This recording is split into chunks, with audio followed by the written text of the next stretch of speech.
Welcome to another edition of the Panthers Courtside Report, talking Panther women's basketball with head coach Kyle Recklitz.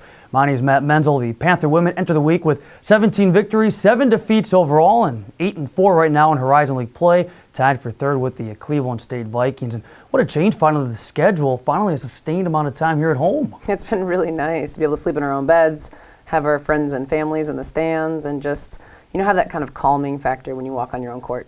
And right now, in the midst of a season-long 5-game homestand, a homestand that began with a big one on January the 26th against second-place IUPUI, a tough 70-68 defeat. But what a battle! I mean, if you like women's college basketball, this was quite a battle inside the Cloutzy Center, in which 7 ties, 6 lead changes. It really took a lot for either team to kind of take somewhat of control of the contest. It was a great game, from start to finish too. And we knew it would be. Actually, the head coach from the other team, Austin, and I were talking before the game and just said this is going to be one of the games that's going to go down for the league this year. So we knew it would be a battle from start to finish, and our team was really locked into the game plan. It hurt us having Steph at about 50%, and we couldn't play her as many minutes as we would have liked to. But I thought there was a lot of other people that really stepped up in big moments during that stretch. We'll talk more a little bit about Steph and her injury, because she has missed now the last couple of games for the Panthers. But you talk about players stepping up, and one player that continues to do so, or at least did during the stretch, was Bailey Farley. She came through with 18 points, and man, was she locked in from downtown. Yeah, Bailey's one of those players that she can score from inside and out, and we need her to be scoring from inside and out. So there's a lot of we have a lot of quick hit sets that we can run for her, and we have just in our motion, we're always trying to get the ball into her hands at some point during the shot clock so that she can try to make a play.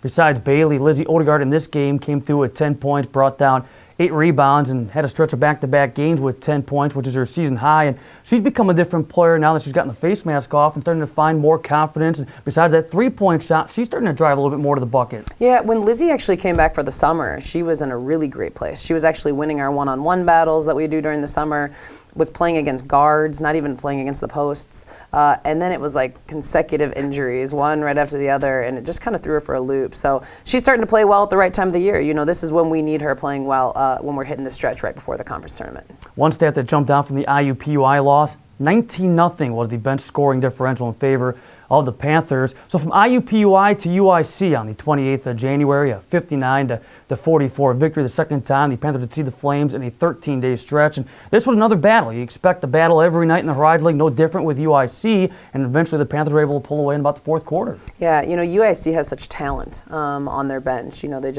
They really do have some basketball players. And so they're one of those teams that you don't want to play every night, because you just know that they're going to sneak up and get somebody. And once they start figuring out and get on a roll, they're going to be tough to beat.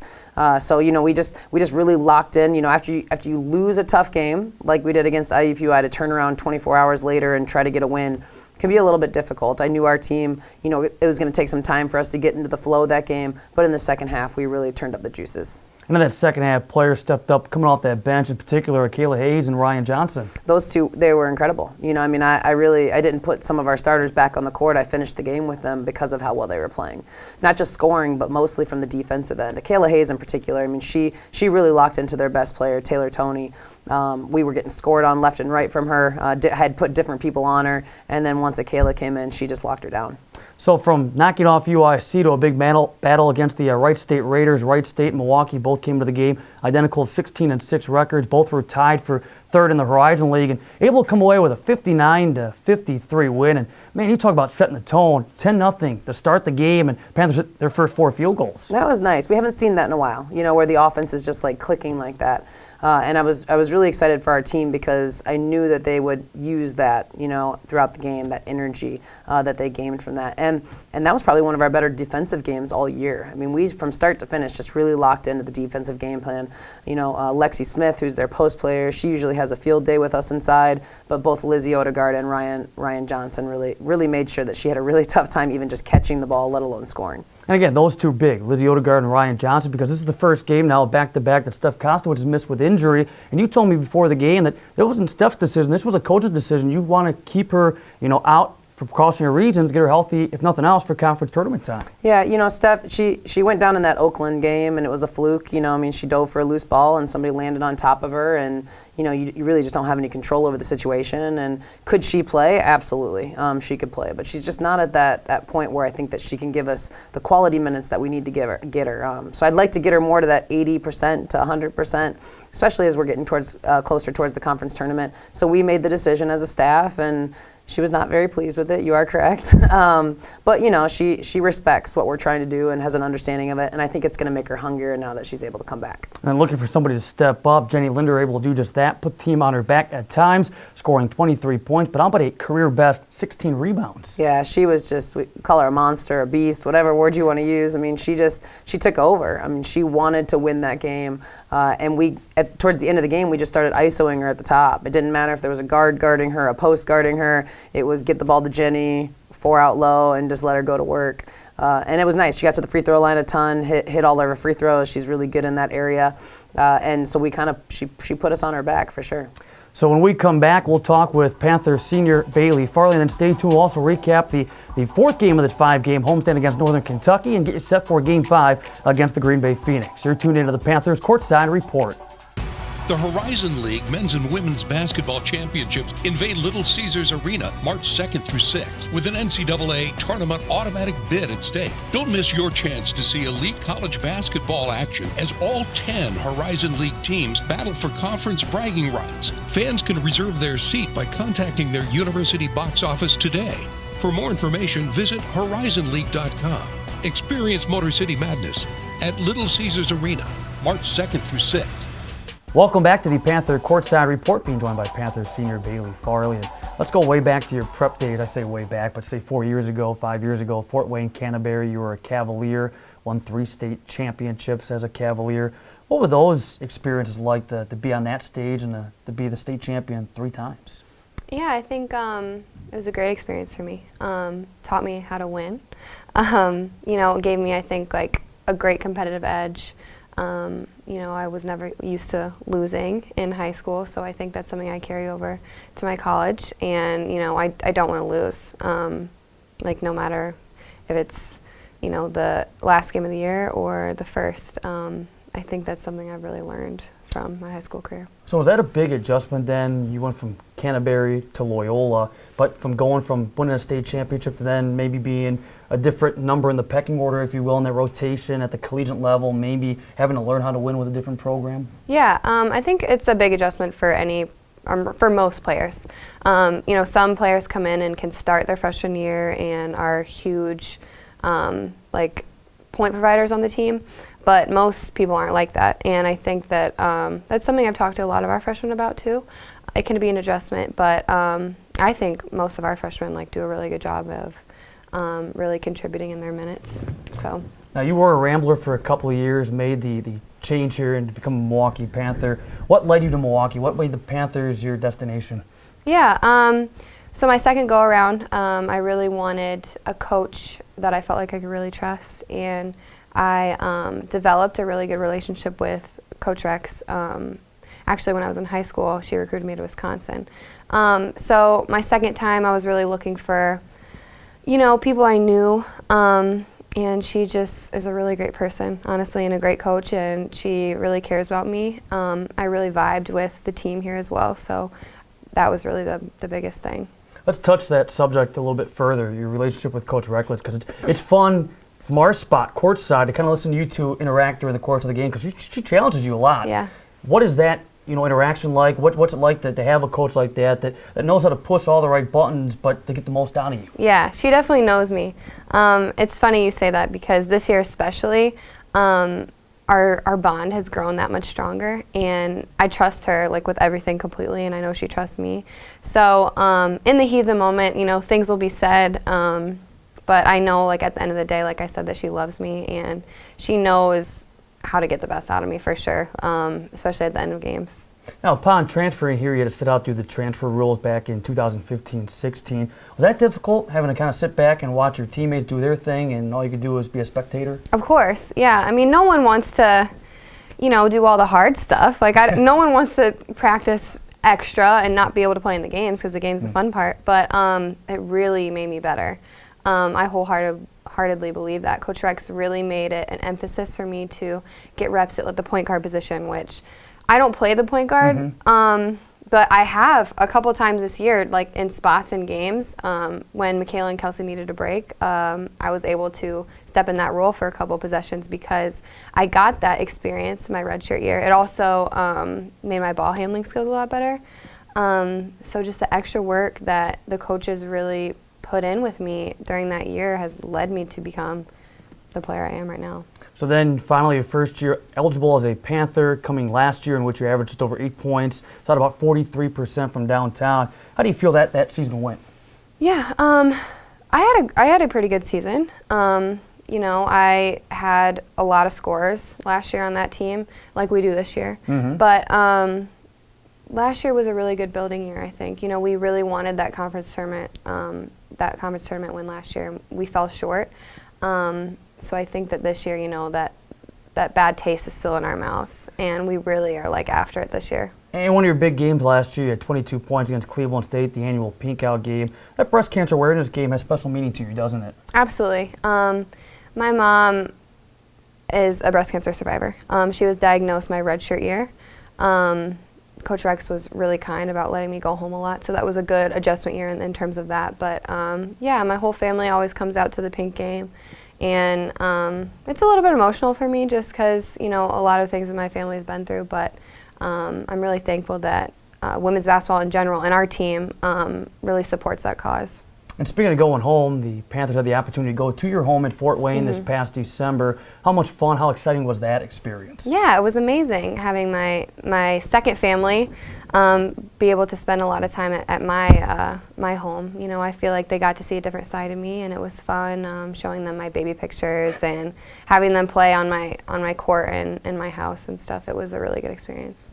Finally, here we are, senior year, and you've had a great year. You've been one of the more consistent players on this squad, averaging close to 12 points as we speak, still shooting about 40% from downtown. How do you feel this season's been going so far, and what expectations do you have maybe for yourself or the team going forward? I feel really positive about where we're going to end up. I don't think we've peaked yet, and I think that's really exciting. You know, you want to be able to peak right at the end when we can make a little run for ourselves. So I'm really excited. I'm really optimistic, and I just, you know, this is my last year, and I can't wait to be successful. Well, Bailey, thanks a lot for your time. Best of luck down the stretch. Thanks, man. More of the Panther Courtside Report coming up after this.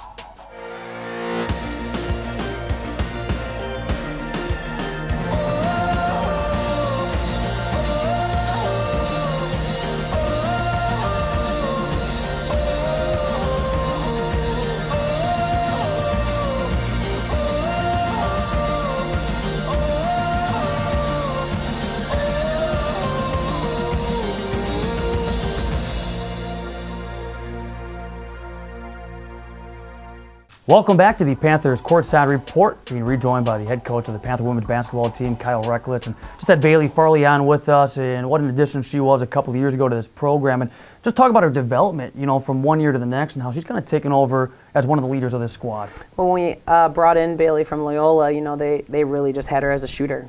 And I knew from watching her in high school way earlier that she had so much more to her game, and that she has just this incredible heart that she plays with. So we actually, her entire redshirt year, we made her play point guard. More just because we wanted the ball in her hands, we wanted her to work on her driving aspects and just that toughness factor.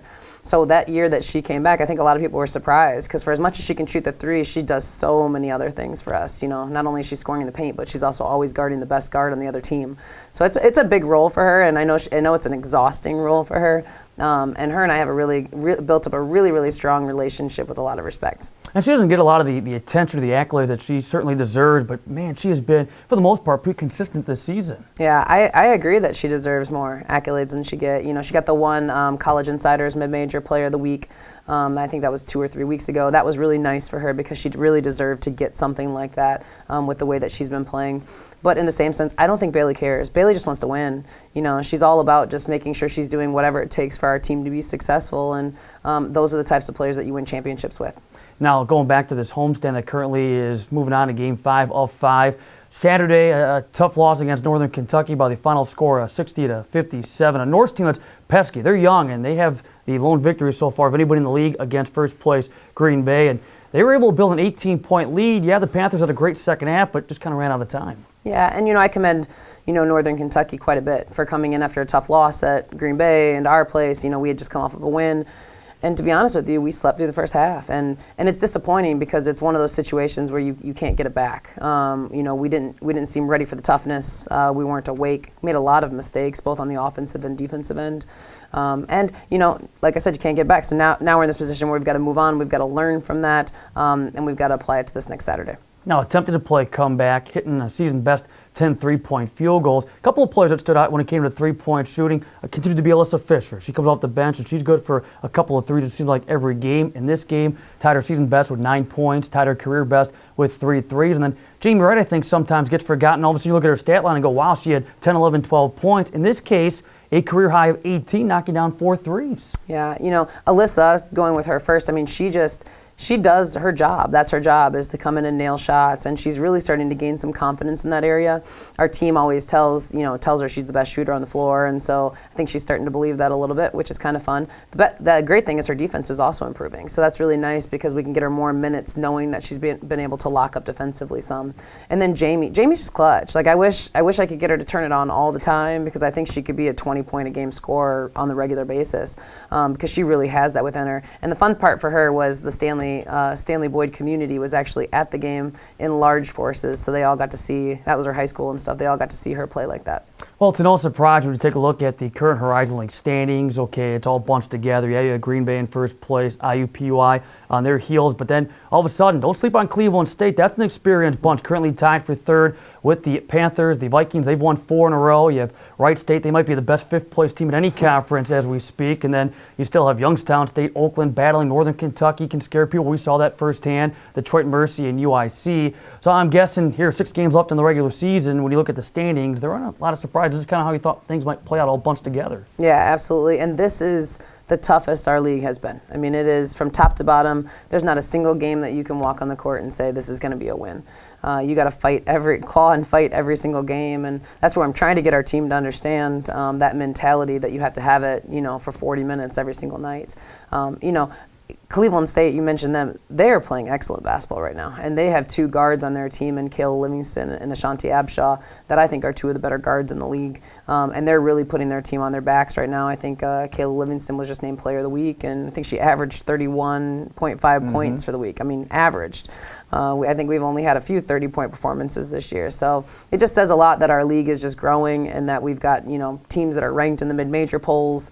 It's an exciting league to be a part of right now. Let's talk about the finale of this 5-game homestand, which comes your way on Saturday at 2 o'clock. It's the Alumni Day here inside the Cloutchy Center. The first place Green Bay Phoenix, they've won 10 in a row. They come a-calling. We all know what happened back in January at the Cressy Event Center. You were pleased with the defense, not so much the offense. Yeah, our defense was great in that game. We locked in from start to finish, but we just couldn't score, and that's a credit to Green Bay. They've got the best defensive team. They are the best defensive team in the country, but our team, we've got a week to prepare, and so I'm excited about that. I'm excited about the opportunity to grow and learn. We had a similar situation last year where we struggled at their place and then came back and found our energy, and our home crowd really fueled us to get a win last year at home. So we need people in the stands. We need as many people as possible to come cheer us on because obviously this is a really big game on our schedule. That was Green Bay's first loss at Milwaukee last February since February of 2006. Real fast, I want to get your thoughts defensively, how you approach the likes. Allie LeClaire went off for 28 points the first time through, and then again, the sides and side with Jessica Lindstrom. Yeah, well, LeClaire she's playing excellent basketball right now, even more than when we played her. She's got a quick first step, but I love our chances with Bailey Farley. I think that she is an excellent defender, and we'll see. We're going to match her up on her some this game just to see how that goes. And then playing Jessica Lindstrom is just a toughness factor. You got to want it more than she does, and hopefully our seniors are ready to step up. All right, Coach, thanks a lot for your time. Thank you. We now turn our attention to men's basketball. Stay tuned. Scott Warris with head coach Pat Baldwin after this on the Panthers Courtside Report. The Horizon League Men's and Women's Basketball Championships invade Little Caesars Arena March 2nd through 6th with an NCAA tournament automatic bid at stake. Don't miss your chance to see elite college basketball action as all 10 Horizon League teams battle for conference bragging rights. Fans can reserve their seat by contacting their university box office today. For more information, visit horizonleague.com. Experience Motor City Madness at Little Caesars Arena March 2nd through 6th. Hi, everybody. Welcome inside the latest edition of the Panthers Courtside Report. Scott Morris joined by head basketball coach Pat Baldwin. Coach, we've did this a couple of weeks ago, so now the homestand is over. Let's do a little recap here in this first segment, and then we'll talk about the road trip to come. But this 6-game homestand, you went 4-2. You made some hay in the conference standings, certainly now at 6-7. Your thoughts on the way this 6-game long homestand played out? You know, I thought it. You always want to win every single one of them, but you know, in the games that we had to win, you know, I think our guys did a very good job. You know, we went on a 3-game winning streak, and I think that was really good for our guys to build up their confidence, and you know, took on a tough UIC team and a tough Northern Kentucky team that you know, they're playing exceptionally well at this point. So sitting here at 4-2 in that stretch, you know, I feel really good about that. And you have to feel good about the defense you're playing.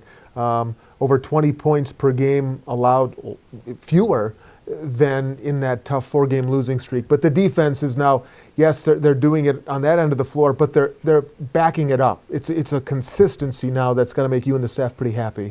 Yeah, and that's what we've talked about. You know, if you're looking at both offense and defense, and we talk about you're going to miss shots offensively, you're going to turn the ball over sometimes, and but the defense, you know, that has to be your mainstay. It has to carry. You have to travel with that. It has to go every place you go. And I think in that stretch, for the most part, our guys did a great job of buying into what we were trying to do defensively, especially at the top with our point guards, our guards. They were really tough on the ball. Started playing that a lot better. And then we had the backing of our big guys, especially in ball screens. There were stretches, as is the case in a 40-minute basketball game, but there were stretches, Coach, in this 4-2 homestand where the offense maybe would go cold, or you'd have these little mini droughts, and yet your defense, for the most part, didn't allow that to affect them. It seemed as if once they crossed that half-court stripe, they forgot about any woes that they were going through on the offensive end. That, I think, in some ways, and tell me if you disagree, but speaks to their maturation and to this team's growth, that they won't let what happened down there affect us down here.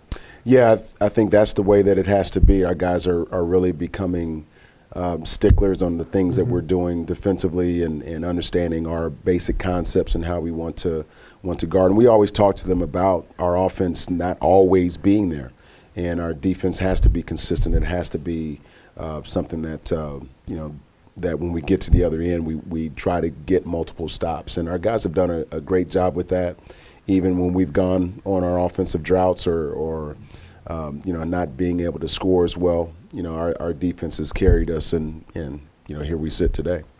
Most recently, this past Friday night, big win over the rivals, the Green Bay Phoenix. The program had lost 4 straight to the Phoenix, so a little extra special there, getting a 76-58 victory over Green Bay. Was that the best 40 minutes you've seen out of your team in conference? It is. You know, I think, you know, we were up 9, I believe, at halftime, and our guys played extremely well on the defensive end, and even offensively. I think we got into a groove later on in that first half, and in the second half, you know, to see our guys really do a great job defensively, and then start making shots, and I thought we were really efficient. So if you want to put all the games together in a hat, you know, I take this game because our guys really were efficient on both ends of the floor. Efficient on both ends of the floor. Bryce Enzi, 25 points, 10 rebounds, 3 straight double-doubles. Talk about your team stringing together good quality performances. Enzi certainly has done that on an individual level as well. Yeah, I agree. You know, I think it's a matter of time where he truly figures out what it takes to be a really good player. I think he's on the cusp. I think he has some blueprint of what it takes, and he's been probably one of our most consistent players in this streak. And I know he's had 3 double-doubles in a row, and there were some games before that he wasn't there with the double-doubles, but his play was still good. You know, so I feel very good about where he's at. He's worked extremely hard. You know, we've challenged him early from a leadership standpoint to really become better that way. We also challenged him with his game to take it up to another level, and he's really worked, and you can see that bearing out in games. We're going to be joined by Bryce Enzi in the next segment, so we'll dive into more of that with Bryce himself. Still staying on that Green Bay game, though, there was a point, I think maybe about 3-4 minutes left. You're leading Green Bay by about 20, 21 points. Looking at the stat sheet, and your two leading scorers on average, Brock Stahl and Jeremiah Bell, were in single digits, speaking to what this ensemble is able to do. Maybe now we're learning JB and Brock don't have to have stellar games for you to win in this league. Yeah, I think it just points to when you're really defending on one end and you're taking care of that side, and you have other guys come in that can contribute on the offensive end. You certainly don't need it in games like that, but certainly it's also shown the maturation of our other guys. You know, guys coming off the bench like Vance and Carson are contributing and giving us some production off the bench from an offensive standpoint.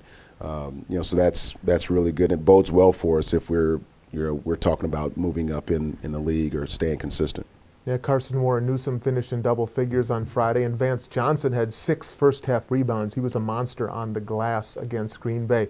Coach, we'll pause for break. When we come back, as I teased, Bryce Enzi playing the best basketball right now of his young Panthers career, I think is a safe assumption. We'll dive into what makes the sophomore tick and what is it about his game that has been able to be taken up a notch. Bryce Enzi joins us next right here on the Panthers Courtside Report.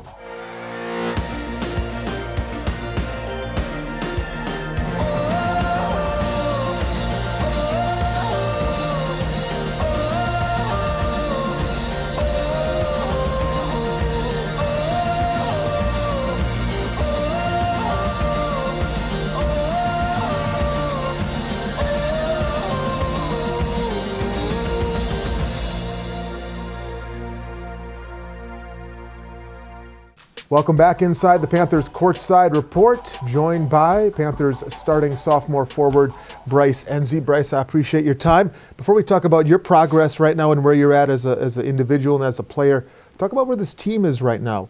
Winners in 4 of their last 5, going back out onto the road, but playing their best, playing your best as a team all year, and certainly on the defensive end has been key. Where is this team right now?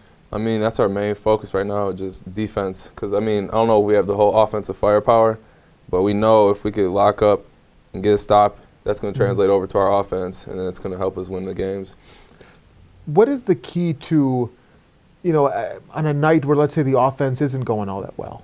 What's the key for, when you cross over that midcourt stripe, to not letting those offensive problems hurt you on defense? Because that was the case for this team, I think, early in the season, but not so much anymore. A lot of it's mental. I mean, we can't let what's not going good for us on offense affect our defense, because, I mean, there's going to be times where our defense keeps us in the games, and it could come down to the last second, like many of the games we've been into.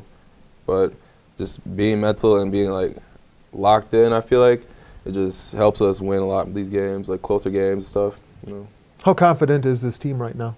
I mean, I feel like we're pretty confident because, like, we know how good our defense is. Like, we've shown it. And especially if, like I said, if we get ourselves our mental right and it, like, translates to our offense, then I feel like we're a dangerous team. Mm-hmm. How big was that win at home against Wright State for this team's growth and for that confidence? It seems from the outside looking in like that went a long, long way. I mean, we were lost 4 before that game, and come in, we know they're top of the league. Mm-hmm. I mean, it was hard. The practices were still hard, and just our confidence, well, I don't think it was all there. But winning that game, it boosted us, and we could see how good of our team we are and still are, because I don't know if we still had that same mentality before that. You personally, let's talk about your progression, because, and it's not a coincidence that as the team has gotten better, you certainly have taken your game up a notch. You come off a 25-point, 10-rebound performance, 3 straight double-doubles. That hadn't happened in these parts in about 10 years or so. What is going so right for you? Let's just talk on the offensive end of the floor right now. I feel like playing with a lot more confidence is what's helping me, and slowing the game down, letting it come to me, not forcing things, is what's helping me out the most, I feel like. Talk about that game speed if you could. Can you notice as we sit right here, can you kind of draw that distinction between last year coming in as a freshman, adjusting to Division I college basketball speed as opposed to the slow pace that you're processing it right now. How do you describe that, maybe for kids out there watching It's this hard. who are going to try to adjust in a year or so? It's hard because you have maybe a coach in practice saying, all right, let's go. Mm-hmm. But at the same time, maybe it's not just like go. It's, all right, process, make the right read. If I'm getting doubled in the post, maybe the kick out's open, or maybe it's just a fake double and then I could attack my man and just go right through him. I mean, it's hard to explain. It's just, if you're on the court and you have time and experience through the years, it just comes to you, see it. It's just a matter of reacting and your reaction being right. One of the things that you have to adjust to, and we talked a little bit about it earlier, is how officials call the game. And I'm not going to get you in trouble, so don't worry. I'm not going to ask anything that's going to get you in trouble with the league. But knowing in high school what is a foul, what isn't a foul, and then transitioning to Division I college basketball, knowing what is a foul, what isn't a foul, that's something that maybe fans don't realize. There's a whole transitional thing to that too, right? Yeah, of course. I mean, not playing my senior year and then coming right to freshman and just playing, it'd be a struggle for me because every game I'd have 4 or 5 fouls. It was irritating. And knowing what I could do just like to get away with a call and just maybe like have like the ref see maybe it's not a foul, it's an if, or it could go both ways.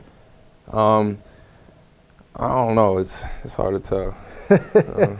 That's all. I don't want to get you in trouble. Yeah. You bring up a good point. I don't know if a lot of people realize this, but you missed your entire senior year of high school, the basketball season with injury. What did that do for your preparedness here in college? Do you feel like you're where you should be now, and maybe last year took a little extra to get back on track after missing that season? I mean, I started up right. I didn't start working out until after my injury, right when summer started. So I feel like my progress was real slow in the summer, but then I was able to come back up to speed come season time. And this previous summer, like that's when I put a lot of time in. And maybe it didn't show in the first half of the season, but right now I feel like it's kind of paying off. At least the last 4 games or however long, I don't know when. But preparation is, I mean, it's hard, but like I feel like I've been dedicated, and right now I feel like I'm getting rewarded for like how much work I've put in. And you're being rewarded on the defensive end of the floor too. Talk about the defense, because you're putting a heck of a lot of time in that as well. I think of the recent game, the recent win over Green Bay, and you've got to, in a handful of instances, go up against Sandy Cohen. So fast off the dribble and such a tough man to defend, and that there you were stifling him on a number of drives, forcing him to give up the ball. Yeah. Talk about the work you've put into your defense. Talk about the pride that you're taking in your defense right now. Yeah, I feel like we talked about that after the game. When I go one-on-one with a man, it's personal for me, and make sure I get that stop for our team. That's what I take a lot of passion for, and making sure, like, hey, he's not going to score on me. And our coach talks about it too. Like, you're one-on-one with a guy. Like, all right, you could rely on your guys' help, but take it personally. Stop that man right there with the ball. You head out on the road. Northern Kentucky, Wright State, the 2 teams at the top of the league, toughest road trip of the season. What's the key for you and your teammates heading out on this next trip this week? Being locked in and focused and sticking to our principles and coming up strong on the defense end is what's going to win these games for us. That's certainly been the winning recipe of late. Bryce Enzi, 25-10 against Green Bay. First player in 10 years with 3 straight double-doubles. Best of skill the rest of the way, Bryce. Thanks for the time. We'll be rejoined by Pat Baldwin. More of the Panthers Courtside Report continues after this. The Horizon League Men's and Women's Basketball Championships invade Little Caesars Arena March 2nd through 6th with an NCAA tournament automatic bid at stake. Don't miss your chance to see elite college basketball action as all 10 Horizon League teams battle for conference bragging rights. Fans can reserve their seat by contacting their university box office today. For more information, visit horizonleague.com. Experience Motor City Madness at Little Caesars Arena, March 2nd through 6th. Back inside the Panthers Courtside Report. Coach, before we move on about this challenging road trip ahead in conference, top 2 teams in the league await the Panthers. Your thoughts on Bryce? We talked about Bryce Enzi in our first segment, but just sitting here talking with him on and off the air, you can just kind of tell he's getting more comfortable in who he is as a Panther, and as you alluded to in that first segment, and he did too, as a leader. Yeah, when we first assessed and started looking at our team, you try to figure out who are your guys from, a playing standpoint, who are those guys. And then as you dive even deeper, you try to find out who your leaders are, who you can go to, whether it's information that you want or trying to find that core group of guys that can lead their peers, and also whom we can look at and say, we'll look at somebody as a captain or something like that. And Bryce was one of those guys that I didn't know if he was ready for it, and I think a lot of people would say that he wasn't, but I also knew that there were some things that he had, some innate qualities that he had, that he could become a leader of our team. And of his teammates. One of the things that we talked about, he had never done anything like that before. He hadn't been a captain of his team, and certainly for the team last year, he wasn't a captain. He was a freshman, and so it was pressed upon him early.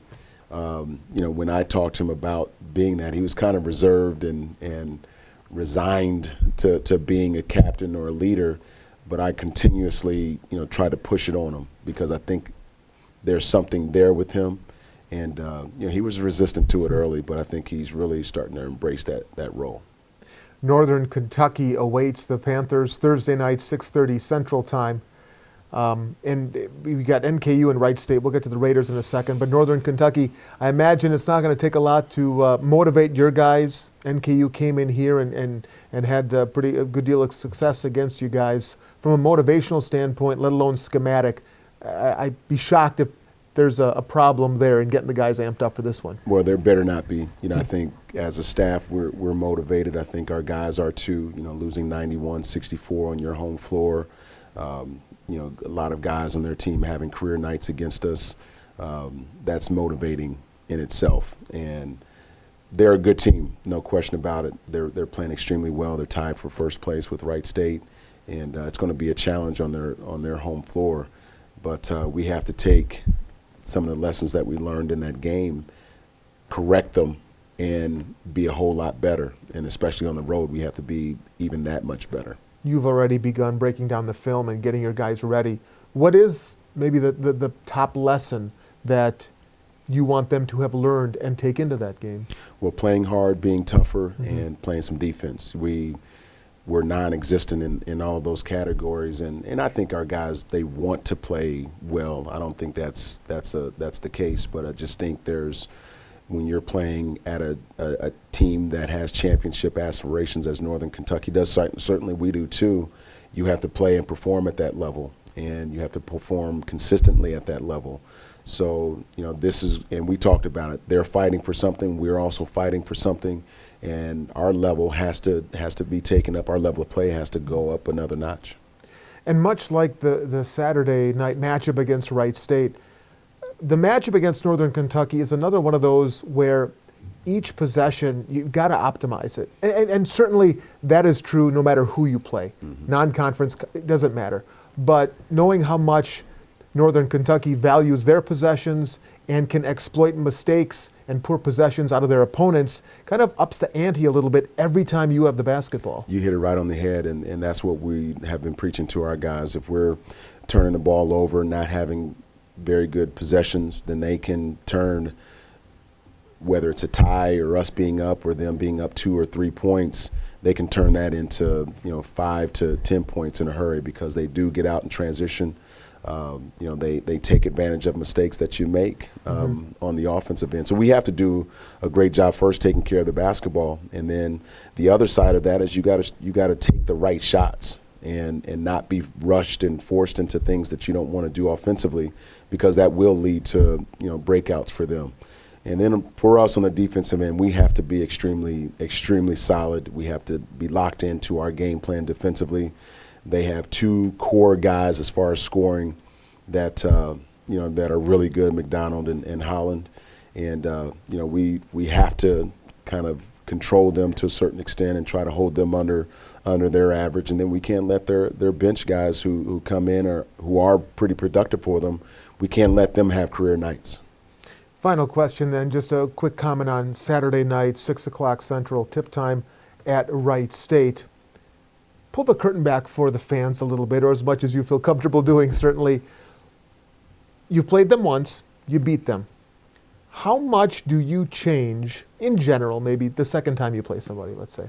How much do you change what you did the first time, knowing that they may adjust to what you did the first time, so you have to adjust to their adjustments, if that makes sense? That does make sense, and good thing we're on the same wavelength. But, I think any time that you watch a team, and we'll be preparing for them after our game against Northern Kentucky, you see what they've changed, maybe their adjustments that they've made in that game, but you're dealing with a one-day turnaround. So there may not be a ton of things that are changed in that game, but there's going to be, when they look at us, they're going to say, okay, they did this on this play, we want to take this away from them. Or they're featuring Brock or JB or Enzi or Brett in certain situations, we want to take that away from them. So there will be some adjustments in that game, but we'll still try to attack the same way in certain instances. The other thing that comes up is there has to be in-game adjustments that are made. You'll go through that first period or first half, playing a certain way, thinking that you probably can do the same things, and they totally take you out of some of those things, or it's not the case. So in the second half, you better be ready, or even during media timeouts, you better be able to make the adjustments from what you see out there on the fly. Northern Kentucky on Thursday night. Wright State on Saturday night. Coach, best of skill. Certainly the team playing their best ball of the year. Now's as good a time as any to head into a tough road swing. You guys are certainly set for it. Best of skill. Thank you very much. That's head coach Pat Baldwin. Our thanks to sophomore forward Bryce Enzi as well. And we will look for you next time. I'm Scott Warris. This has been the Panthers Courtside Report. Keep it right here on the Black and Gold Network.